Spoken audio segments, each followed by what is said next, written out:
ನೋಡಿ, ಈಗಾಗಲೇ ರಾಜ್ಯದಲ್ಲಿ ನಮ್ಮ ಜನರಿಗೇ ಇಲ್ಲಿ ವಸತಿ ಸೌಕರ್ಯ ಇಲ್ಲ ಅಂಥದ್ದು. ಕೇರಳದ ಒಂದು ಒತ್ತಡದ ಮೇರೆಗೆ ಅದರಲ್ಲಿ ಅವರು ನಮ್ಮ ರಾಜ್ಯದವರು ಅಲ್ಲ ಮತ್ತು ಕೆಲವೊಂದು ಕಡೆ ನಮ್ಮ ದೇಶದವರು ಅಲ್ಲ.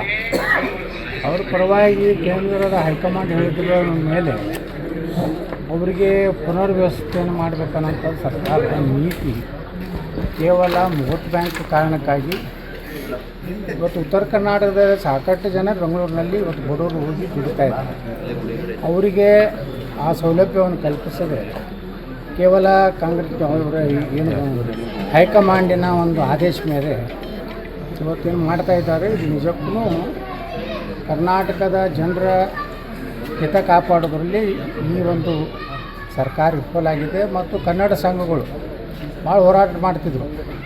ಒಂದು ಮರಾಠಿ ಬೋರ್ಡ್ ಹಚ್ಚಿದ್ರೆ ಭಯಂಕರ ಅವ್ರ ಹೋರಾಟ. ಇವತ್ತು ಬಾಂಗ್ಲಾದೇಶರು ರೋಹಿಂಗ್ಯಾಗಳು ದೇಶ ಮುಸುಳ್ಯಾರ, ಅದರ ಬಗ್ಗೆ ಒಂದು ಹೋರಾಟ ಚಕಾರ ಇವತ್ತು ತೆಗೆದಿಲ್ಲ. ಕೇರಳದ್ದು ಘಟನೆ ಆದಾಗೂ ಕನ್ನಡ ಸಂಘಟನೆಗಳು ಇನ್ನೂ ಮಾಡ್ತಾಯಿಲ್ಲ. ಅಂದರೆ ಇವರು ಯಾವ ರೀತಿ ಕನ್ನಡ ಹೋರಾಟಗಾರರು ಮರಾಠಿ ವಿಚಾರ ಬಂದರೆ ಭಾಳ ದೊಡ್ಡ ದೊಡ್ಡ ಉಗ್ರ ಹೋರಾಟ ಮಾಡ್ತೀವಿ, ಅವ್ರ ಮನೆಗೆ ಹೋಗಿ ನಾವು ಬೆಂಕಿ ಹಚ್ತೀವಿ ಏನೋ ಒಂದು ರೀತಿ ಇಡೀ ಸಮಾಜದಲ್ಲಿ ಹಿಂದೂ ಅವರೆಲ್ಲ ನಮ್ಮ ಭಾರತೀಯರು, ಎಲ್ಲರೂ ನಾವು ಭಾರತೀಯರೇ. ಇವತ್ತು ಬಾಂಗ್ಲಾದೇಶದವ್ರು ಸುಮಾರು 5-6 ಲಕ್ಷ ಜನ ಹೇಳ್ತಾರೆ ಬೆಂಗಳೂರು. ಅದರ ಬಗ್ಗೆ ಒಬ್ಬ ಕನ್ನಡಿಗ ಹೋರಾಟ ಸಂಘಟನೆ ಮಾತಾಡ್ತಾ ಇದ್ದಾರೆ. ಇವತ್ತು ಅನೇಕ ಕಡೆ ಉರ್ದು ಬೋರ್ಡ್ಗಳಿವೆ, ಅದ್ರ ಬಗ್ಗೆ ಏನಾರು ಮಾತಾಡ್ತಾರೆ. ಹಿಂದಿ ಮರಾಠಿ ಬೋರ್ಡ್ ಹಚ್ಚಿದ್ರೆ ಇವರಿಗೆ ಬೆಂಕಿ ಬೇಕು.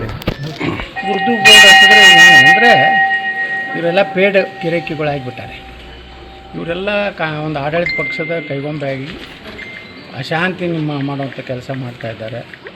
ಇವಾಗ ಸರ್ಕಾರ ಯಾರು ಉತ್ತರ ಕರ್ನಾಟಕದ ದುಡಿಯೋ ಕೈಗಳು ಹೋಗಾವು ಬೆಂಗಳೂರಿನಲ್ಲಿ ಅವ್ರಿಗೆ ಪುನರ್ವಸತಿ ವ್ಯವಸ್ಥೆ ಮಾಡಬೇಕು ಅನ್ನೋದು ನಮ್ಮ ಹೋರಾಟ. ನಾಳೆ 22ನೇ ತಾರೀಕಿನಿಂದ ಅಧಿವೇಶನ ಪ್ರಾರಂಭ ಆಗ್ತಾಯಿದೆ. ಅದರ ಅಜೆಂಡಾ ಏನಪ್ಪ ಅಂದರೆ ರಾಮ್ಜಿ ಅನ್ನೋ ಒಂದು ಹೊಸ ಯೋಜನೆ ತೊಗೊಂಡು ಬಂದಾರೆ. ಅದು ಗಾಂಧಿ ಹೆಸರು ತೆಗೆದಾರ ಅಂತೇಳಿ ಒಂದು ನೆಪ. ಕೇವಲ ಎಲ್ಲದಕ್ಕೂ ಗಾಂಧಿ ಹೆಸರು ಅವಶ್ಯಕತೆ ಇಲ್ಲ ದೇಶನಾಗ. ಇಲ್ಲಿ ಸಾಕಷ್ಟು ಹೋರಾಟಗಾರರಿದ್ದಾರೆ. ಬಾಬಾ ಸಾಹೇಬ್ ಅಂಬೇಡ್ಕರ್ ಅವರು ಅದಾರೆ, ನೇತಾಜಿ ಸುಭಾಷ್ ಚಂದ್ರ ಬೋಸ್ರು ಅದಾರೆ, ಸರ್ದಾರ್ ವಲ್ಲಭಭಾಯಿ ಪಟೇಲ್ರು ಅದಾರೆ, ಅನೇಕ ಸ್ವಾತಂತ್ರ್ಯ ಹೋರಾಟಗಾರರಿದ್ದಾರೆ. ಅವ್ರ ಹೆಸರನ್ನು ಇಡಬೇಕು.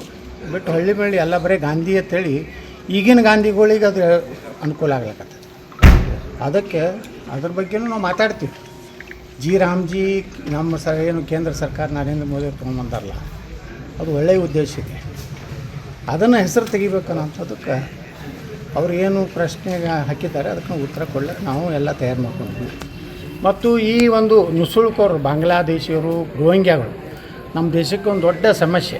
ಒಂದಿಲ್ಲ ಒಂದು ದಿವಸ ಕರ್ನಾಟಕನೂ ಇವತ್ತು ಬಾಂಗ್ಲಾ ಮತ್ತು ಕೇರಳ ಯಾವ ರೀತಿಯಾಗಿ ಹಿಂದೂಗಳು ರಕ್ಷಣೆ ಇಲ್ಲಾರಂಥ ಪರಿಸ್ಥಿತಿ ನಿರ್ಮಾಣ ಆಗಿದೆ. ಅದು ಕರ್ನಾಟಕದಲ್ಲಿ 4-5 ವರ್ಷದಲ್ಲಿ ಬಂದುಬಿಡ್ತದೆ. ಅವರು